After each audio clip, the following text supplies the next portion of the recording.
Okay, welcome to the Magier von Pangea. I think I got it now. The English translation is really bad, so I try to learn the German language. And what happens is that you draw all of these tiles at random and place them on the numbers. This gives the continent.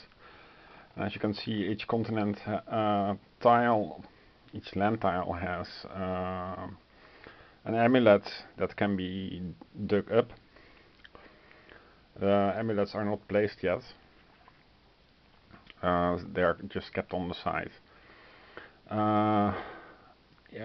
Irrespective of amount of players, you always set up the towers, the mage towers, at for the neutral players at the 4 spots, where 4 means the maximum capacity of a population that can be there, that can be active there. The youngest player starts. I chose the yellow player in advance, and the purple player is the older player who's later. So the younger player actually has opportunity to place on other parts, but it is recommended by the rule book to have mage tower in a location where you have the most chance of workers. So you could, for example, for tactical reasons, choose to place it on a moor, or place it on a wood, on a forest, because the neutral players are placed first. This one is already occupied, and there can be only one tower per land, of course. So what remains is either this or this, and it doesn't really matter much, so you might as well take the highest value.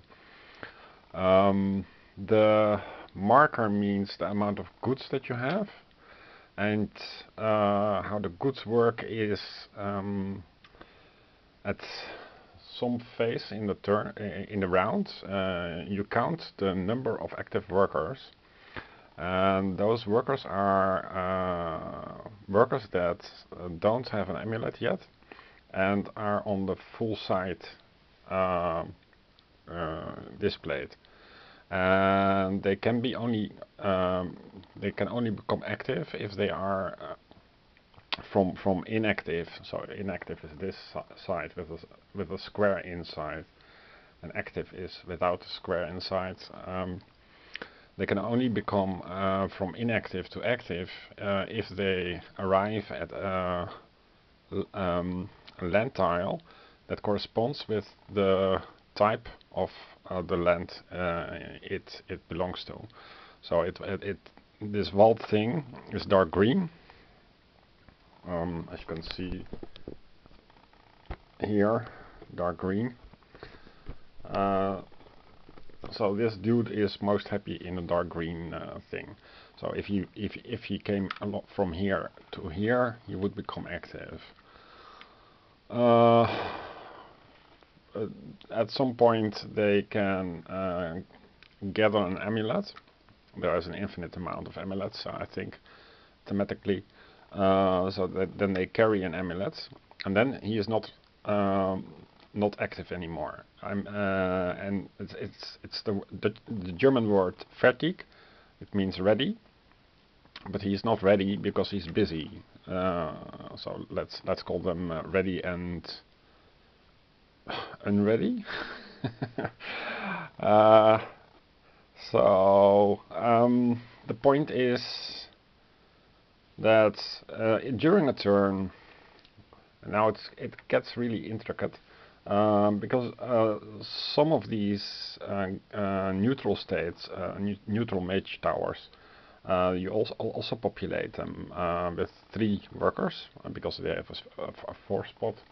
I'm not sure if a tower counts as a worker. I have to look that up. But let's assume that well, it's a detail for now. You can, in your turn, lift a ban. This is a ban that starts off the board, but at the end of the turn, you can place a ban. You can place a ban on anything. For example, on a land tile, and then nobody can move that land tile. You can place it on a sea tile, and then nobody can move a land tile into a sea tile. Workers cannot swim, and the board is circular, so this is adjacent to this. And also you can move in your turn. So yellow, it's yellow's turn. You can also move neutral workers. One spot at a time. You can do actually quite a lot. You can draw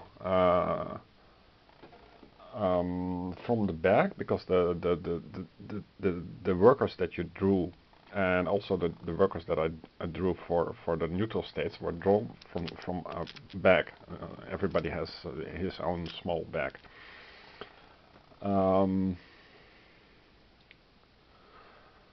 Now the question is, can I draw? How many can I draw? Einen eigenen neue Stamm. Okay, so you can draw in your magic phase.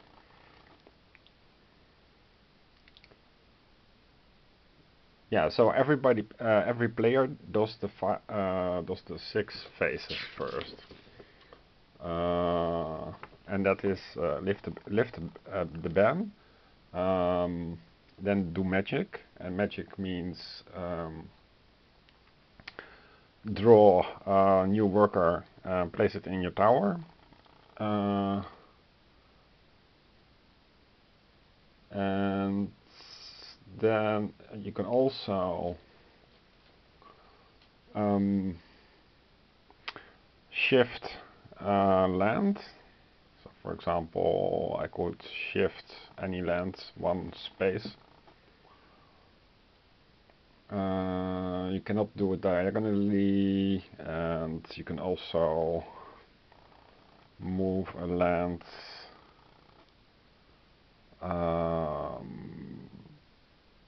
for example, if it were here, you can move it to the other side, because these are adjacent.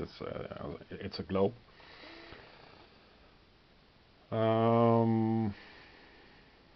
Yeah, and so draw from your bag. Move land tile, any land tile. Move. Draw from the neutral, from any bag, either your own or neutral. Draw a worker, and move. You can also move a tribe, so that's a tile, a worker. You can move a tribe 1 field, as long as it's not the opponent. So in effect, I could move this to more, but then it would become inactive. So when you move, you check if the target land corresponds to the preferred land type. Yeah, that's actually it. So the question is now, how do you gain amulet? Well, thing is that you can only gain amulets from ready workers. So that's workers in their own field. From a different tribe. So I also including the opponent tribe. So for example, I could place this here. Then we so I do this, and then this is ready, but here there are no active. Okay, so let's say we place him here, and we place this one over there. Then these two are active, and then you can buy an amulet from a ready tribe. So you must have your own tribe in the land where the amulet would be bought. Your own can be ready or not ready, it doesn't really matter. So you can also just say, yeah, well, you can also have this buy and sell action.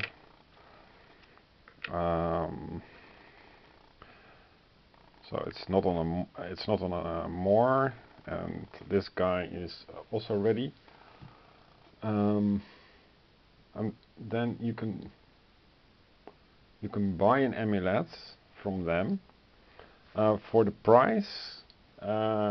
It's from the price of your level. So it will cost 1 because we don't have any. We can't buy it in the first turn.